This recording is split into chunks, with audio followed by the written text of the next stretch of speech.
बिस्मिल्लाहिर्रहमानिर्रहीम।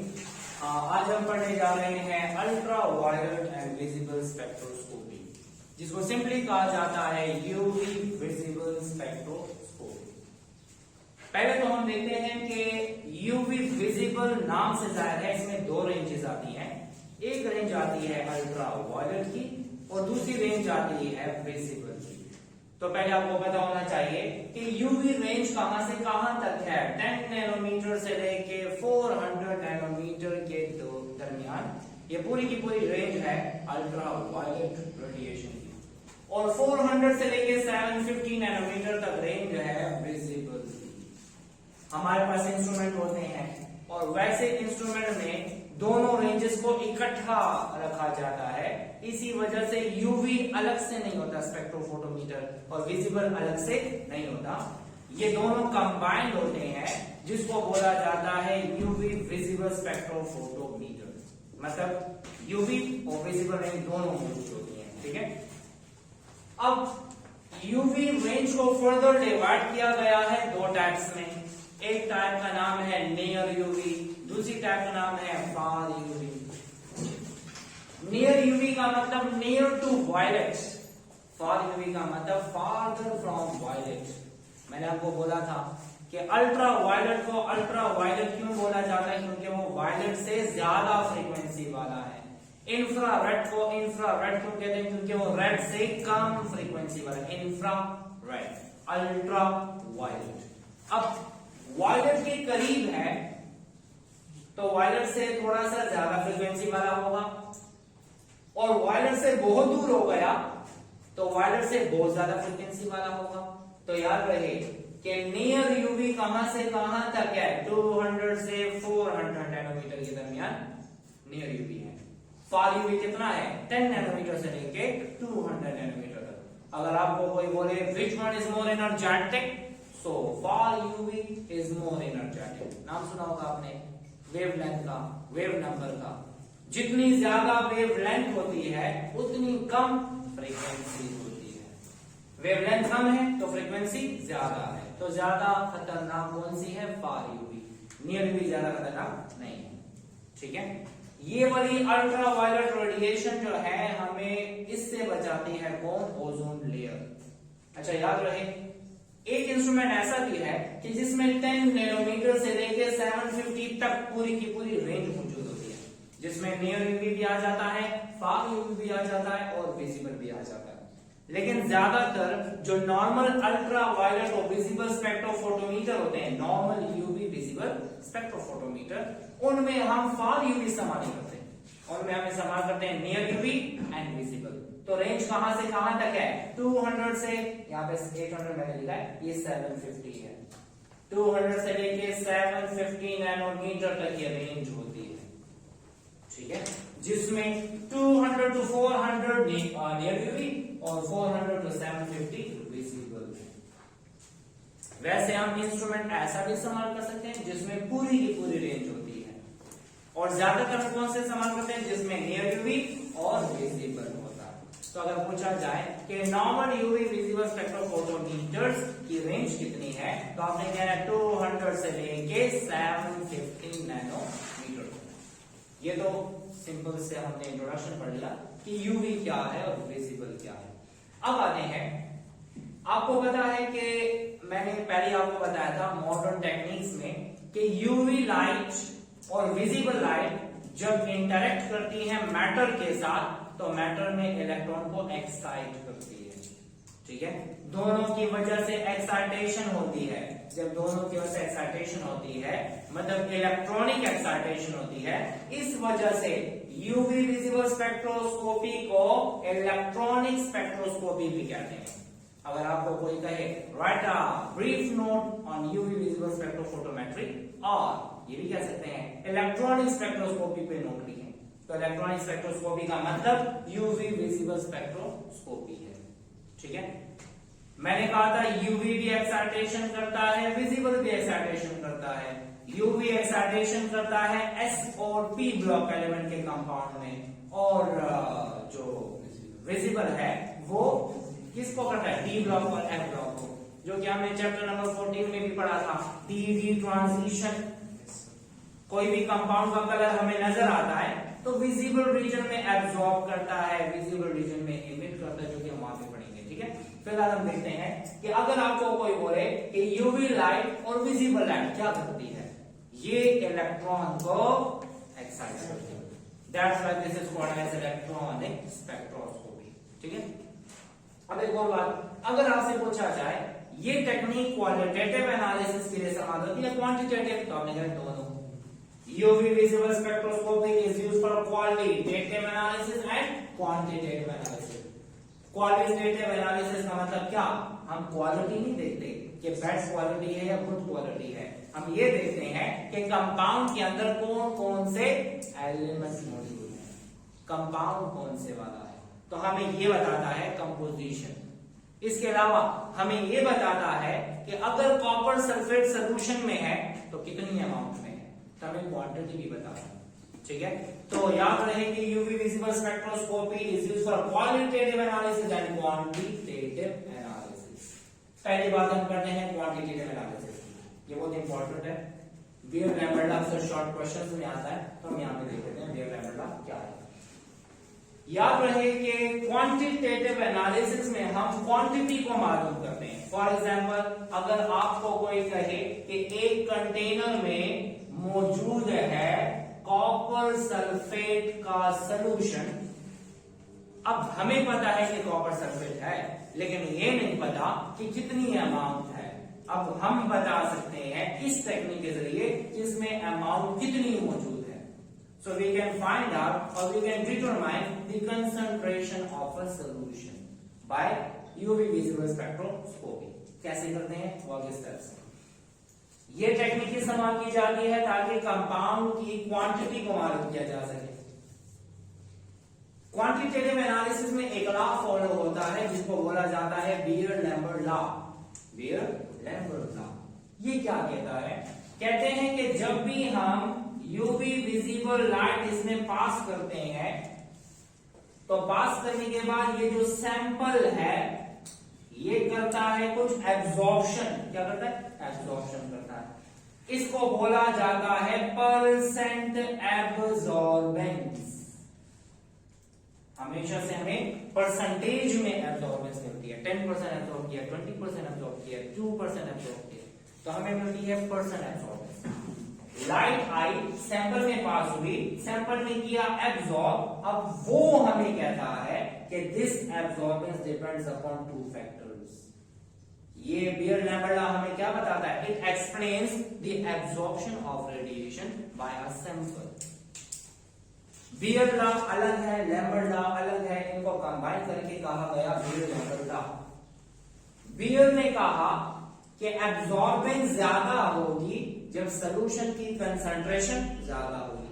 मतलब अगर मैं सॉल्यूशन लेता हूं 5 ppm का, 5 parts per million, फिर लेता हूं 10 ppm का, फिर लेता हूं 15 ppm का, तो ज्यादा एब्जॉर्बेंस कहां होगी, 15 ppm।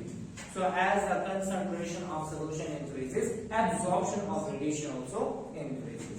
तो ये है A is directly proportional to C. Absorbance is directly proportional to concentration. ये लॉ है असल में बियर लॉ। ये बियर ने ये वाला लॉ दिया कि absorbance is directly proportional to concentration। फिर लैम्बर्ट ने दूसरा लॉ दिया, कहता है कि अगर हम सॉल्यूशन ले लेते हैं फॉर एग्जांपल 5 ppm का और फिर लेते हैं हम किसमें 5 ppm का,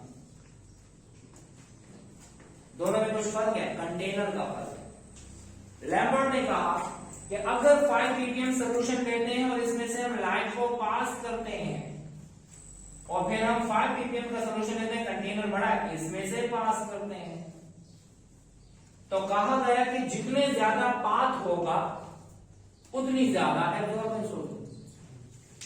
मतलब ये रास्ते से गुजर रहा है, ये कम रास्ते से गुजर रहा है, ये ज्यादा रास्ते से गुजर रहा है, तो जितना ज्यादा लेंथ होगी उस पाथ की उतनी ज्यादा एब्जॉर्बेंस होगी। कंटेनर की विड्थ ज्यादा हो गई तो रेडिएशन ज्यादा इंटरेक्शन करेंगी, जब रेडिएशन ज्यादा इंटरेक्शन करेंगी तो एब्जॉर्बेंस ज्यादा होगी। तो इसने कहा absorbance depends upon concentration, absorbent depends upon the length, उस लेंथ पे डिपेंड करता है। ये तो विड्थ है, लेकिन हम ये विड्थ की बात नहीं करते, हम उस रास्ते की लेंथ की बात करते हैं जो रास्ता वो पास करता है सॉल्यूशन के अंदर, length of the path followed by radiation. समझ आ रही है? तो पहला जो है बियर ने कहा absorbance is directly proportional to concentration, Lambert ने कहा absorbance is directly proportional to the length of the path followed by radiation. अब ये A is directly proportional to C है और A is directly proportional to L है, इन दोनों को combine किया तो बन गया A is directly proportional to C and L। अब ये दोनों को कंबाइन किया तो क्या बनेंगे? Beer-Lambert law. इसमें बियर लॉ भी है और लैम्बर्ट लॉ भी है, इनको कलेक्टिवली बोला जाता है बियर-लैम्बर्ट लॉ। जब भी हम प्रोपोर्शनलिटी से हटाते हैं तो E लगाते हैं। What is E? E molar absorptivity है। याद रहे, अगर आपको कोई कहे कि बियर-लैम्बर्ट लॉ में जो E आता है इसका नाम क्या है? ये मोलर एब्जॉर्प्टिविटी है। क्या है? Molar absorptivity. और इसकी जो वैल्यू है वो डिपेंड करती है नेचर ऑफ सॉल्यूट पे। मतलब क्या हुआ? नाम से जाहिर है, इस नाम का मतलब क्या? Molar absorptivity. अगर आपको कोई कहता है हमारे पास सॉल्यूशन है किसका? कॉपर सल्फेट का, इसकी मोलर एब्जॉर्प्टिविटी कैसे मालूम करेंगे? हमने ये सॉल्यूशन बनाना होगा 1 मोलर। क्या बनाना होगा? 1 molar solution of a compound absorb how much frequency या कौन सी वाली वेवलेंथ वो एब्जॉर्ब करता है। तो जितनी वेवलेंथ वो एब्जॉर्ब करता है उस वैल्यू को बोला जाता है मोलर एब्जॉर्प्टिविटी। नाम से 1 मोलर ऑफ सॉल्यूशन लेंगे। अगर मैं कहता हूं एक कंटेनर लिया और मैंने सॉल्यूशन ले लिया FeSO4 का और मैंने सॉल्यूशन लिया 1 मोलर, इसकी मोलर एब्जॉर्प्टिविटी और इसकी मोलर एब्जॉर्प्टिविटी डिफरेंट होगी because the value of molar absorptivity depends upon nature of solute। समझ आ रही? तो अगर आपको कोई कहे what is E, तो आपने कहा molar absorptivity। अगर आपको कोई कहे what is molar absorptivity, it is the absorption shown by 1 molar solution of any compound। कोई भी कंपाउंड अगर 1 मोलर सॉल्यूशन है उसकी जो एब्जॉर्बेंस होती है उसको बोला जाता है molar absorptivity. And this depends upon, its value depends upon the nature of solute। 1 molar, लेकिन solute चेंज तो एब्जॉर्प्टिविटी की वैल्यू भी चेंज हो गई। ये हो गया A is equal to ECl। Short question में आता है right a short note on beer-Lambert law. ठीक है, या what do you know about beer-Lambert law? तो आपने एक्सप्लेन कर देना है, जो बातें मैंने कही हैं वो अपनी स्टेटमेंट्स में लिख देनी है। ठीक है, इसमें आपने मैंने A is equal to C किया ना, तो आपने यहाँ पे लिख देना है कि there are 2 laws, Beer law and Lambert law. According to Beer law, एक लाइन आ गई, absorbance of a solution depends upon the concentration of solution. ये एक लाइन आ गई, फिर आपने इक्वेशन लिख देनी है, तो तकरीबन आपका शॉर्ट क्वेश्चन पूरा हो जाएगा। ठीक है, अब आते हैं इसके बाद, ये तो हो गई ये बात। अब हमें एक क्वेश्चन दिया गया है, हमें कहा है कि कॉपर सल्फेट का सॉल्यूशन है। किसका सॉल्यूशन? Copper sulphate. बताएं कॉपर सल्फेट की अमाउंट कितनी है? We don't know the concentration of this solution. हमें इसकी कंसंट्रेशन का पता नहीं है, लेकिन हमें पता है कि सॉल्यूशन कौन सा है। कौन सा? Copper sulphate. ये नहीं पता अमाउंट कितनी है। मालूम करें इसकी कंसंट्रेशन कितनी है by using UV visible spectrophotometry. तो क्या करना होगा? We have to follow 3 steps. हमने क्वांटिटेटिव एनालिसिस के लिए 3 स्टेप करने हैं। पहला स्टेप ऑप्टिमाइजेशन, दूसरा स्टेप कैलिब्रेशन कर्व या वर्किंग कर्व, और तीसरा स्टेप है अननोन सैंपल को इंट्रोड्यूस करना। ठीक है, आपको दिया गया है कंटेनर। अरे क्या दिया है? कंटेनर। कंटेनर में क्या है? कॉपर सल्फेट का सॉल्यूशन। वो सॉल्यूशन रख दिया साइड पे। अब उस अननोन सॉल्यूशन को हमने लेना है तीसरे स्टेप में, उसको हमने मिला साइड पे रखा। अब उसकी कंसंट्रेशन मालूम करने के लिए पहले 2 चीजें करनी है, हमने ऑप्टिमाइजेशन करनी है और हमने कैलिब्रेशन कर्व बनानी है। अब ऑप्टिमाइजेशन का मतलब क्या? अननोन सोल्यूशन साइड पे पड़ा हुआ है। हमने खुद से साल्ट लिया कॉपर सल्फेट का, किसका लिया? Copper sulphate.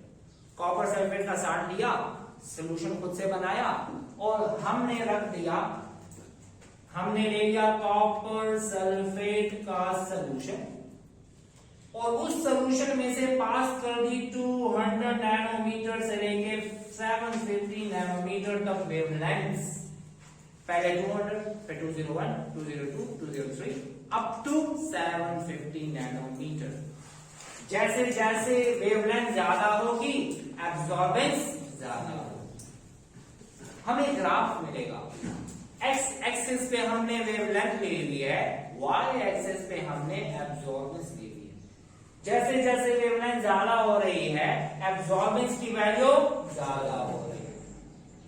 एक टाइम ऐसा आता है जहां पर वो मैक्सिमम एब्जॉर्बेंस शो कर देता है और फिर उसके बाद फिर कम होना शुरू हो जाता है। अब एब्जॉर्बेंस कम होना शुरू हो, ठीक है। 200 से लेके 750 तक पास करेंगे, पहले ग्राफ जाएगा ऊपर, फिर ग्राफ आएगा नीचे।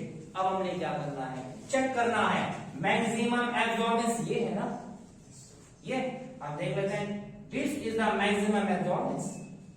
अब किस वेवलेंथ पे शो हुई है? इस पे भी है। फॉर एग्जांपल हमने एक्स एक्सिस पे देखा तो 560 नैनोमीटर पे मैक्सिमम एब्जॉर्बेंस है, कितनी? 560 पे। हम कहेंगे this is the optimum wavelength. Abdullah, ये क्या है? ऑप्टिमम वेवलेंथ, या इसको बोला जाता है लैम्डा मैक्स।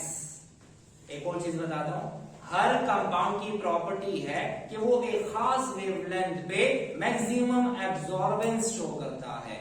उस वेवलेंथ को बोला जाता है ऑप्टिमम वेवलेंथ, या उसको बोला जाता है लैम्डा मैक्स। क्या बोलते हैं? Lambda max.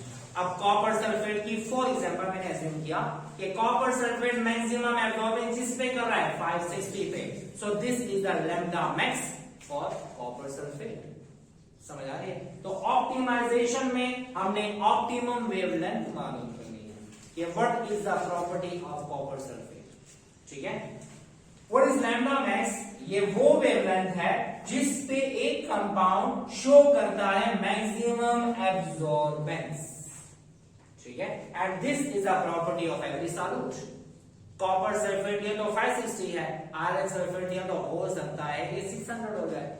तो हर एक सॉल्यूट के लिए एक खास वेवलेंथ होती है। तो अक्सर एमसीक्यू में भी आ जाता है व्हाट इज लैम्डा मैक्स? ये वो वेवलेंथ है जिस पे एक कंपाउंड मैक्सिमम एब्जॉर्बेंस शो करता है, and this is the property of every solute. अच्छा, हमने क्या किया? अननोन सॉल्यूशन साइड पे पड़ा हुआ है, हमने सॉल्यूशन खुद बनाया कॉपर सल्फेट का और हमने ऑप्टिमम वेवलेंथ मालूम कर। क्या है ऑप्टिमम वेवलेंथ? 560। अब इसके बाद जो स्टेप करेंगे, हमने 200 से लेके 750 नैनोमीटर तक वेवलेंथ इस्तेमाल नहीं करनी, हमने सिर्फ करनी है लैम्डा मैक्स वाइज। अब सारी रीडिंग होगी तो लैम्डा मैक्स में होगी, ठीक है। तो इसके बाद दूसरा स्टेप क्या आता है? वो है कैलिब्रेशन कर्व। ऑप्टिमाइजेशन के बाद दूसरा स्टेप आता है कैलिब्रेशन कर्व, और कैलिब्रेशन कर्व का दूसरा नाम बुक में लिखा हुआ है वर्किंग कर्व। आपकी बुक में सिर्फ लिखा हुआ है ऑप्टिमाइजेशन की जाती है, कैलिब्रेशन कर्व बनाई जाती है और फिर हमें अननोन सॉल्यूशन की कैलिब्रेशन मिल जाती है। लेकिन ये सारा प्रोसेस है कि ऑप्टिमाइजेशन में होता क्या है और फिर कैलिब्रेशन कर्व बनाई कैसे जाती है। अब कैलिब्रेशन कर्व हमने अननोन सॉल्यूशन को साइड में रखा हुआ है सर। फिलहाल हमने पहला स्टेप किया ऑप्टिमाइजेशन, हमें पता लगे कि ऑप्टिमम वेवलेंथ कितनी है कॉपर सल्फेट की? 560 एज्यूम किया बच्चा। अच्छा, अब आते हैं कैलिब्रेशन कर्व की तरफ। अब हमने खुद से कॉपर सल्फेट लिया और हमने मुख्तलिफ कंसंट्रेशन के सॉल्यूशन बनाए। हमने पहला सॉल्यूशन बनाया 5 ppm वाला, फिर बनाया 10 ppm वाला, फिर बनाया 15 ppm वाला, फिर बनाया 20 ppm वाला, एंड सो ऑन बना देंगे। मुख्तलिफ कंसंट्रेशन वाले सॉल्यूशन बनाने के बाद हम 5 ppm में से पास करते हैं कौन सी वाली वेवलेंथ? 560 nanometre only. ये कैरेक्टरिस्टिक वेवलेंथ है कॉपर सल्फेट के लिए। जो कि हमने एज्यूम की थी, ठीक है। 5cc जो हमें वहां पे मिली, 5cc पास की, तो हमें पता लग गया कि 2% एब्जॉर्ब किया। कितना परसेंट एब्जॉर्ब है? 2%। अब कंसंट्रेशन ज्यादा हो गई तो 5cc को ज्यादा एब्जॉर्ब करेगा। कितना लिया? 4% एब्जॉर्ब कर दिया, फिर 6% एब्जॉर्ब कर दिया, फिर 8% एब्जॉर्ब कर दिया, फिर 10% एब्जॉर्ब कर दिया, और फिर 15%, सॉरी 10 के बाद 12 हो गया, एंड सो ऑन। 2 का गैप है ये वैसे नहीं। अब मैं ग्राफ बनाता हूं। कैलिब्रेशन कर्व में कैसा ग्राफ होता है? कंसंट्रेशन और एब्जॉर्बेंस। कितना पीपीएम लिया मैंने? 5 की एब्जॉर्बेंस कितनी है? 2। तो मैंने 2 के सामने और 5 के सामने एक डॉट लगा दिया, ठीक है। ग्राफ ऐसे बनाया जाता है, मतलब 5 पीपीएम होगा तो एब्जॉर्बेंस 2 होगी। फिर मैंने 10 पीपीएम और 4 के सामने एक डॉट लगा दिया, ये ऐसे, ठीक है। मतलब अगर 10 पीपीएम में कितनी एब्जॉर्बेंस है? 4। अब फिर क्या करेंगे? 15 पीपीएम और 6 एब्जॉर्बेंस के सामने लगा दिया, ठीक है, डॉट। फिर 20 के सामने और 8 के सामने मैंने लगा दिया एक और डॉट दिया गया। समझ आ रही है ग्राफ कैसे बन रहा है?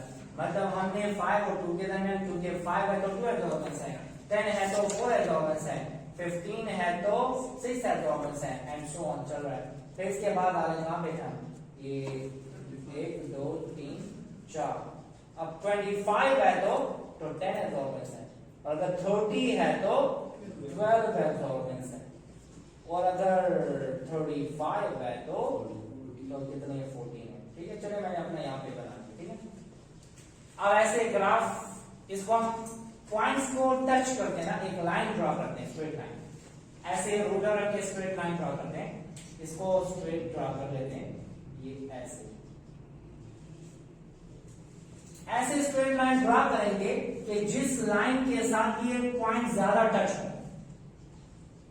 हम किसी भी तरीके से बना सकते हैं। फॉर एग्जाम्पल चलो मैं इसे यहाँ पे लिया, टच हो रहा है, इसे लिया यहाँ पे टच हो रहा है, यहाँ पे लिया टच हो रहा है, यहाँ पे लिया टच हो रहा है, ये नहीं होगा तो चैनल इसमें मसला नहीं। लेकिन हमने वो लाइन ड्रॉ करनी है कि जिसमें ज्यादा पॉइंट्स टच हो। पूछा नहीं जाता, मैं सिर्फ इन्फॉर्मेशन नहीं बता, ठीक है। कि अगर आपको कोई बोले कि ये लाइन कैसे ड्रॉ करेंगे, क्या इन पॉइंट्स को मिलाएंगे, तो हम लिखेंगे नहीं, हमें ऐसी स्ट्रेट लाइन ड्रॉ करनी है कि जिसमें मैक्सिमम पॉइंट्स टच हो रहे, ठीक है। इस कर्व को बोला जाता है कैलिब्रेशन कर्व, या बोला जाता है working curve, in which concentration is plotted versus absorbance. y axis पे एब्जॉर्बेंस है और x एक्सिस पे कंसंट्रेशन। ये हमारे दो काम हो गए, ऑप्टिमाइजेशन हो गई और कैलिब्रेशन कर्व बन गई। अब तीसरा काम क्या है? अब मैंने ले रहा है अननोन सैंपल। ये ले लिया मैंने अननोन सैंपल, ले लिया। अननोन सैंपल में से मैंने पास कर दी कौन सी? 560 नैनोमीटर। और जब मैंने अननोन सैंपल में से पास की तो हमें वैल्यू मिल गई कितनी? 11% एब्जॉर्बेंस। कितनी परसेंट? 11। अब हमने यहां पे मैच करना है, हमें क्या करना है? अगर 4 हो गया एब्जॉर्बेंस तो कितना होगा? 10। 6 होगी तो कितना होगा? 15। 8 होगी तो कितना होगा? 20। और अगर 10 एब्जॉर्बेंस है तो कितना होगा? 25।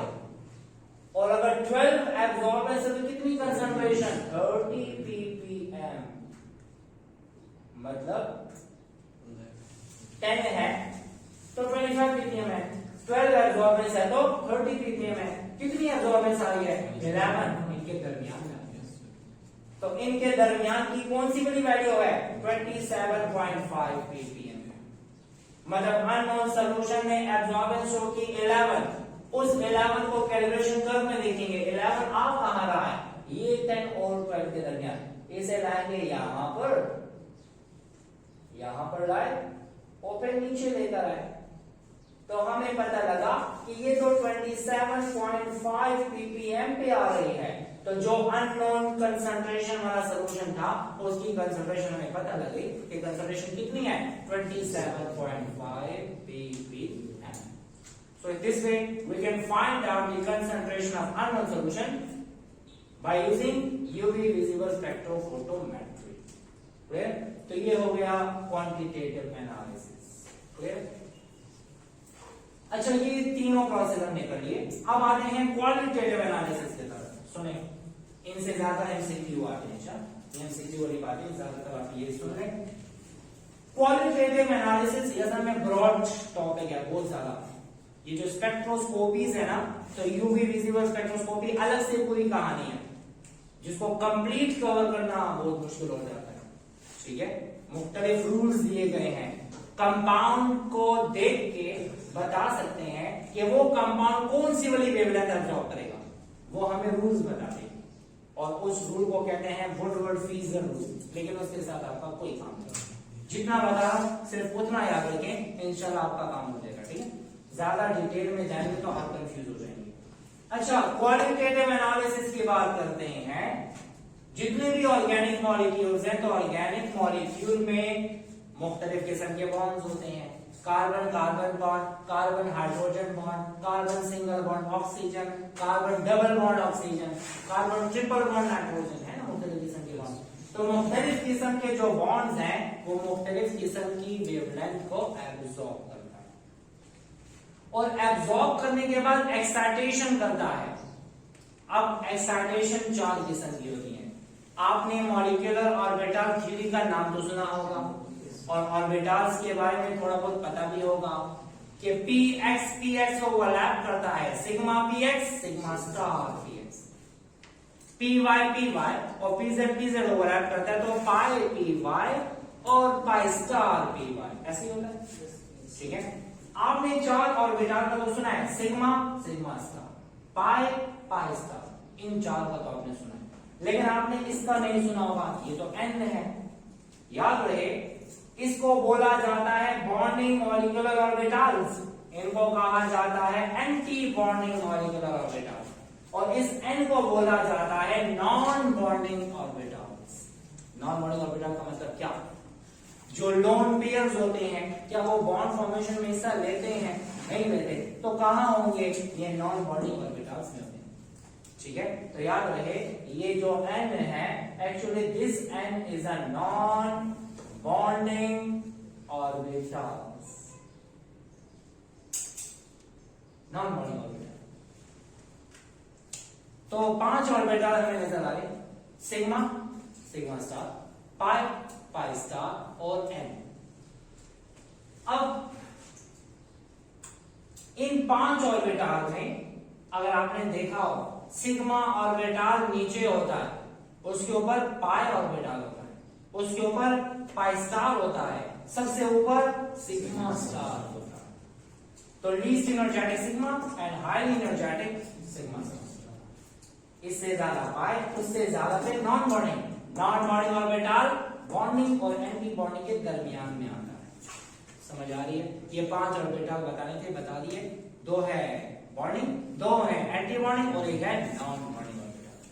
अब होता क्या है, जब भी यूवी लाइट आती है, फिलहाल हम यूवी की बात करते हैं, बिकॉज ये जो किस्म की ट्रांजिशन है, ये किस में होती है? एस ब्लॉक और पी ब्लॉक के एलिमेंट्स में। Sigma to sigma star, sorry transition में बाद में बता रहा हूं। ये जो ट्रांजिशन है, sigma pi n sigma sigma और पाई स्टार, ये वाले ऑर्बिटल की ट्रांजिशन किन एलिमेंट्स के लिए है? एस ब्लॉक और P block element. D block के लिए मैंने यहां पे लिखा हुआ है, डी ब्लॉक के लिए मैंने विजिबल लाइट लेनी है। कौन सी लाइट लेनी है? विजिबल। हमने पढ़ा हुआ है, विजिबल लाइट क्या करता है? डी ट्रांजिशन करता है, नाम सुना मैं। विजिबल लाइट एब्जॉर्ब करता है एक ट्रांजिशन एलिमेंट का कंपाउंड, इलेक्ट्रॉन डी से जाता है डी में, इसे बोलते हैं D transition. Chapter number 14 colour of complexes हमें हमने डिटेल में पढ़ा। पहले यहां पहली बात याद रहे कि ऑर्गेनिक मॉलिक्यूल्स की बात कर रहे हैं, तो ऑर्गेनिक मॉलिक्यूल में 4 किस्म की इलेक्ट्रॉनिक ट्रांजिशन पॉसिबल है। When UV light is absorbed by an organic molecule, when UV light is absorbed by an organic molecule, तो ऑर्गेनिक मॉलिक्यूल किससे बनता है? S ब्लॉक एलिमेंट से और P ब्लॉक एलिमेंट से। D ब्लॉक वाले compound बहुत कम होते हैं, वो होते हैं लेकिन शार्ट होते हैं। ठीक है, तो S ब्लॉक और P ब्लॉक एलिमेंट के जो कंपाउंड है वो एब्जॉर्ब करने क्या? UV light. UV light absorb करने के बाद 4 किस्म की इलेक्ट्रॉनिक एक्साइटेशन पॉसिबल है। एक ऐसा हो सकता है कि सिग्मा ऑर्बिटल से इलेक्ट्रॉन जंप करे कहां, सिग्मा स्टार में, इसे बोलते हैं सिग्मा टू सिग्मा स्टार। फिर हो सकता है कि नॉन बॉन्डिंग ऑर्बिटल से इलेक्ट्रॉन जंप करे कहां, सिग्मा स्टार, इसे बोलते हैं एन टू सिग्मा स्टार। ये कहां होगी, आगे पता लगेगा, ये कहां होगी, आगे पता लगेगा। सिर्फ इतना याद रखें कि जितने भी एस और पी ब्लॉक एलिमेंट के कंपाउंड हैं, वो जब यूवी लाइट एब्जॉर्ब करते हैं तो 4 किस्म की इलेक्ट्रॉनिक ट्रांजिशन पॉसिबल होती है। कितने किस्म की, 4। सिग्मा ऑर्बिटल से सिग्मा स्टार में जा सकता है, नॉन बॉन्डिंग से सिग्मा स्टार में जा सकता है। तो ये हो गया सिग्मा टू सिग्मा स्टार, ये हुआ एन टू सिग्मा स्टार। अब ऐसा भी हो सकता है कि पाई से जाए पाई स्टार में, सॉरी तो बहुत अच्छा लगा, अच्छा, पाई से जा सकता है पाई स्टार में, पाई टू पाई स्टार, और नॉन बॉन्डिंग ऑर्बिटल से जा सकता है पाई स्टार। तो ये 4 किस्म की ट्रांजिशन है। फिलहाल आपको इतना पता होना चाहिए, ऑर्गेनिक मॉलिक्यूल में जब अल्ट्रावायलेट रेडिएशन एब्जॉर्ब होती है तो कितनी एक्साइटेशन पॉसिबल है, 4। सिग्मा से sigma star, n to sigma star, pi to pi star, n to pi star. अब क्वेश्चन अराइज होता है, कौन से वाले बॉन्ड में ये होगा, कौन से वाले बॉन्ड में ये होगा, कौन से वाले बॉन्ड में ये होगा, कौन से वाले बॉन्ड में ये होगा। तो वही के करके देख लेते हैं। Sigma to sigma star, carbon carbon single bond या कार्बन सिंगल बॉन्ड हाइड्रोजन होना चाहिए, ठीक है। इसमें कौन सा बॉन्ड है, सिग्मा बॉन्ड, इससे याद रखें, इसमें सिग्मा बॉन्ड है तो क्या होगा, सिग्मा ऑर्बिटल से जाएगा सिग्मा स्टार। ये बॉन्ड किसमें है, अल्केन्स में और साइक्लोअल्केन्स में। अगर एमसीक्यू में आए, which of the following electronic transition is possible in alkane and cycloalkanes, तो आपने क्या कहना है, सिग्मा टू सिग्मा स्टार। समझ आ रही है। तो सिग्मा टू सिग्मा स्टार किसमें, अल्केन और साइक्लोअल्केन में। अब आते हैं एन टू सिग्मा स्टार की तरफ। एन का मतलब क्या, नॉन बॉन्डिंग ऑर्बिटल, इसका मतलब लोन पेयर होना चाहिए। क्या होना चाहिए, लोन पेयर। हसन क्या होना चाहिए, lone pair. Sigma to sigma star का मतलब सिग्मा बॉन्ड होना चाहिए, लोन पेयर नहीं होना चाहिए। एन टू सिग्मा स्टार का मतलब लोन पेयर होना चाहिए, और लोन पेयर किसमें, ऑक्सीजन में, सल्फर में, हाइड्रोजन में, और किसमें, नाइट्रोजन। चेक कर लेते हैं। ये ट्रांजिशन तब पॉसिबल होगी कि जब कार्बन के साथ हेटेरो एटम अटैच हो। हेटेरो एटम का मतलब oxygen, sulphur, nitrogen, hydrogen. Oxygen के बाद कितने लोन पेयर, 2। सल्फर के पास कितने लोन पेयर, 2। नाइट्रोजन के पास कितने, 1। और हाइड्रोजन के पास कितने, 3। तो वो कंपाउंड जिसमें कार्बन के साथ सिंगल बॉन्ड के जरिए हेटेरो एटम अटैच हो, सिंगल बॉन्ड होना जरूरी है, क्योंकि सिग्मा स्टार है तो सिग्मा स्टार है तो सिंगल बॉन्ड, पाई स्टार होगा तो डबल बॉन्ड, ठीक है। तो देख लेते हैं एन टू सिग्मा स्टार कब होगा, when carbon is attached to oxygen. कौन सा कंपाउंड है, alcohol. Carbon single bond oxygen किसमें, ether. Carbon single bond sulphur किसमें, thiols. Carbon single bond hydrogen किसमें, alkyl halide. Carbon single bond nitrogen किसमें, amines. So which of the following electronic transition is possible in amines? तो होगा N2 sigma star, N2 sigma star। Lone pair of electron होगा non bonding orbital से, jump करेगा कहां, sigma star। Sigma इधर N से जाएगा कहां, sigma star। थोड़ी बहुत समझ आ गई। अच्छा, अब आते हैं पाई टू पाई स्टार की तरफ। मतलब यहाँ पे पाई की बात आ गई है, तो जब पाई की बात आ गई तो पाई बॉन्ड होना चाहिए। क्या लोन पेयर होना जरूरी है, नहीं, लोन पेयर नहीं होना चाहिए। ये पॉसिबल है तो तब कि जब कार्बन कार्बन डबल बॉन्ड हो या कार्बन ट्रिपल बॉन्ड कार्बन हो, ठीक है। अब इसमें क्या होगा, एग्जांपल अल्कीन में पॉसिबल है, अल्काइन में पॉसिबल है, बेंजीन में पॉसिबल है। Which type of electronic transition is possible in benzene? तो ये है pi to pi star. Pi orbital से इलेक्ट्रॉन जाएगा पाई स्टार में, किस केस में, कार्बन डबल बॉन्ड कार्बन हो, carbon double bond carbon triple bond carbon, सही। अब आते हैं n2 पाई स्टार, तो क्या होगा RF, पाई बॉन्ड होना चाहिए और नॉन बॉन्डिंग ऑर्बिटल होना चाहिए, मतलब नॉन पेयर होना चाहिए। तो हम क्या करते हैं, कार्बन अटैच हो हेटेरो एटम के साथ, लेकिन मल्टीपल बॉन्ड होने चाहिए, multiple bond, C double bond O, C double bond N, C triple bond N, इसमें पॉसिबल होगा। C डबल बॉन्ड किस में है, अल्डिहाइड में है, कीटोन में है, कार्बोक्सिलिक एसिड और उसके डेरिवेटिव्स में। C डबल बॉन्ड N किस में है, एमाइंस में है। तो ये तरह की ट्रांजिशन पॉसिबल है।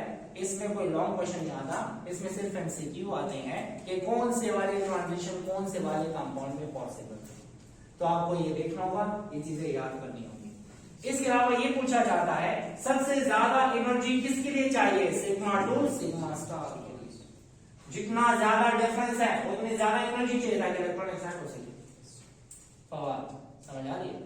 सबसे ज्यादा एनर्जी, फ्रीक्वेंसी और वेव नंबर का ऑर्डर ये है, सिग्मा टू सिग्मा स्टार के लिए एनर्जी ज्यादा चाहिए, एन टू सिग्मा स्टार के लिए कम चाहिए, पाई टू पाई स्टार के लिए बहुत कम चाहिए, और एन टू पाई स्टार के लिए तो बहुत कम है ना, डिफरेंस बहुत कम है साथ ही, तो शिफ्टिंग कम एनर्जी से हो जाती है। तो this is the order of energy, order of frequency, order of wave number and what is the order of wavelength, उल्टा हो जाए। सबसे ज्यादा वेवलेंथ किसकी होगी, इसकी, उससे कम वेवलेंथ किसकी, इसकी, सबसे कम वेवलेंथ किसकी, इसकी। समझ आ रही, ठीक है। आपके बुक में कुछ कंपाउंड दिए, बॉन्ड दिए गए हैं। अगर आपको कोई कहे C सिंगल बॉन्ड C और C सिंगल बॉन्ड H, किसके लिए एनर्जी ज्यादा चाहिए, जो बॉन्ड स्ट्रॉन्गर होगा, जो बॉन्ड स्ट्रॉन्गर होगा उसकी एनर्जी ज्यादा चाहिए होगी या वेवलेंथ कम चाहिए होगी। कौन सा बॉन्ड स्ट्रॉन्गर है, हाइड्रोजन वाला स्ट्रॉन्गर है। पता है कि नहीं पता, क्योंकि S कैरेक्टर ज्यादा होता है, बॉन्ड लेंथ कम होती है और बॉन्ड की स्ट्रेंथ ज्यादा होती है। ये तो बहुत पहले हम पढ़ चुके हैं। Carbon carbon single bond absorb करता है 135 नैनोमीटर वेवलेंथ।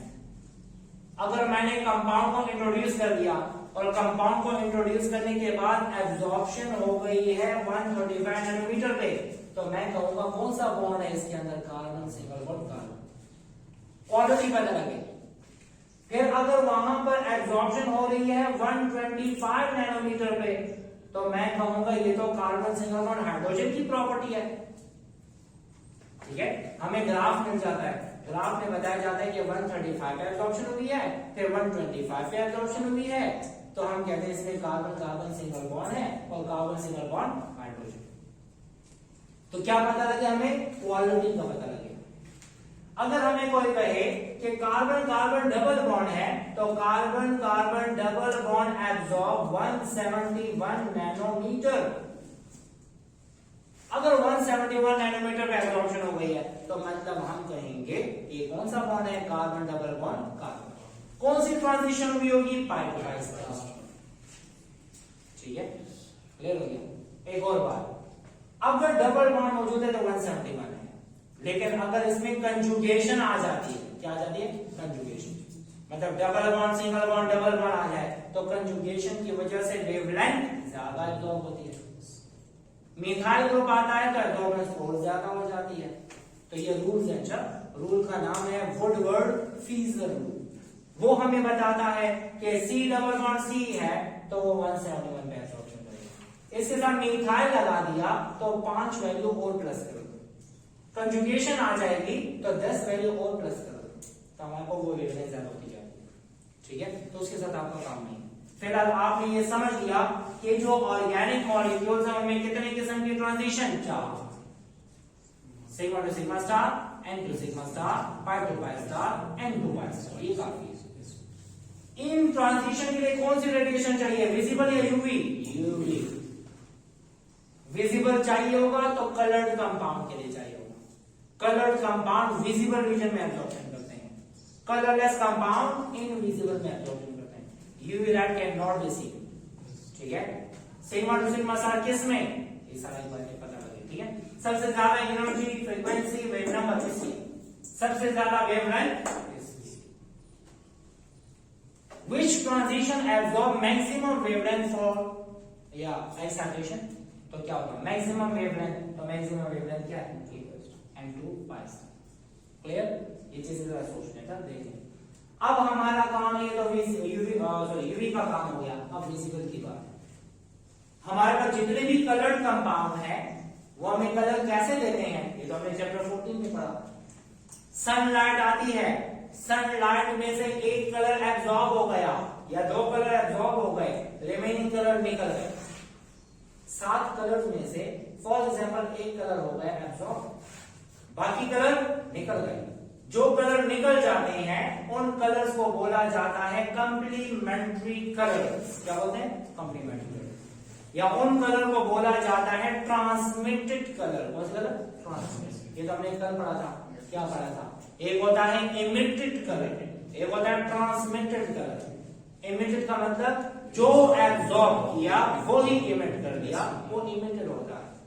और कुछ एब्जॉर्ब किया रिमेनिंग छोड़ दिया, ट्रांसमिशन कहलाता है। अगर आपसे पूछा जाए कंपाउंड का कलर कौन सा है, एब्जॉर्ब या ट्रांसमिटेड, तो transmitted colour is a colour of complex.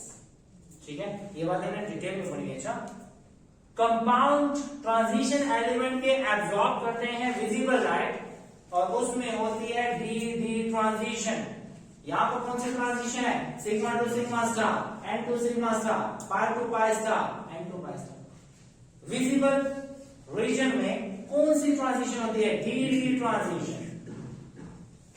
When an electron in d orbital absorbs visible light and undergo excitation from one d orbital to another d orbital, this is called as dd transition। क्या बोलते हैं, dd transition। ठीक है, अब light आई absorb हुई, electron चला गया ऊपर, बाकी निकल गए। तो जब बाकी जो निकल गए हैं उनको बोला जाता है ट्रांसमिटेड कलर या उनको बोला जाता है कंप्लीमेंट्री कलर। ये कलर कौन सा होगा, डिपेंड करता है कि कौन सा कलर एब्जॉर्ब हुआ है। ठीक है, कंप्लीमेंट्री कलर और एब्जॉर्ब कलर फिक्स होते हैं। जो कलर एब्जॉर्ब होगा उसका रिफ्लेक्टेड कलर या ट्रांसमिटेड कलर फिक्स होगा। वो मालूम करने के लिए, याद करने के लिए आसान तरीका क्या है, आप एक सर्कल बना लें और सर्कल में 1, 2 और 3 लाइंस बना लें। ये एक लाइन बनाई, फिर क्रॉस किया, फिर क्रॉस किया। ठीक है, अब क्या करते हैं, टोटल कितने कलर है, 7 में से इंडिगो को फिलहाल छोड़ देना क्योंकि इंडिगो का कंप्लीमेंट्री कलर नहीं है। वायलेट के बाद क्या आता है, इंडिगो, लिखा मैंने, violet, blue, green, yellow, orange, red, लिख दिया। सीक्वेंस में देखा तो ब्लू के सामने क्या आ रहा है, ऑरेंज। क्या है, ऑरेंज आ रहा है, मतलब ये एक दूसरे की कंप्लीमेंट्री कलर है। If a compound absorbs orange colour, the colour of compound will be blue. क्यों, ऑरेंज का कंप्लीमेंट्री कलर क्या है, blue. If a compound absorbs violet colour, the colour of compound will be yellow. Violet का complementary क्या है, yellow. If a compound absorbs yellow color, the color of compound will be violet. Complementary. ठीक है। If a compound absorbs red color, the color of compound will be green. अब दो भी हो सकते हैं। अगर कोई कंपाउंड ब्लू ग्रीन एब्जॉर्ब कर रहा है, क्या कलर है, ब्लू ग्रीन, 2 कलर्स, तो उसका क्या कलर होगा, ऑरेंज रेड होगा।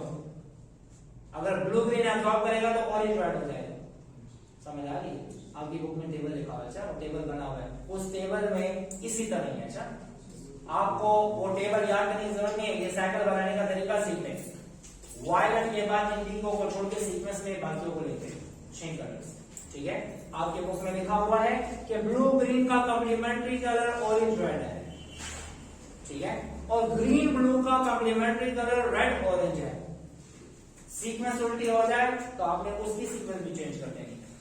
ब्लू ग्रीन है तो ब्लू पहले आया तो ऑरेंज पहले आएगा और रेड बाद में, orange red. Green blue absorb कर रहा है तो रेड ऑरेंज हो जाएगा। ठीक है, तो सीक्वेंस पे भी डिपेंड करता है। ठीक है, तो इस तरह अगर फॉर एग्जांपल वायलेट और रेड एब्जॉर्ब होता है, कंपाउंड एब्जॉर्ब करता है, तो कंपाउंड का कलर क्या होगा, येलो ग्रीन। ठीक है, तो ये कंप्लीमेंट्री कलर्स हैं, इससे हमें पता लगता है कि कंपाउंड कौन से वाला है। ठीक है, थैंक यू।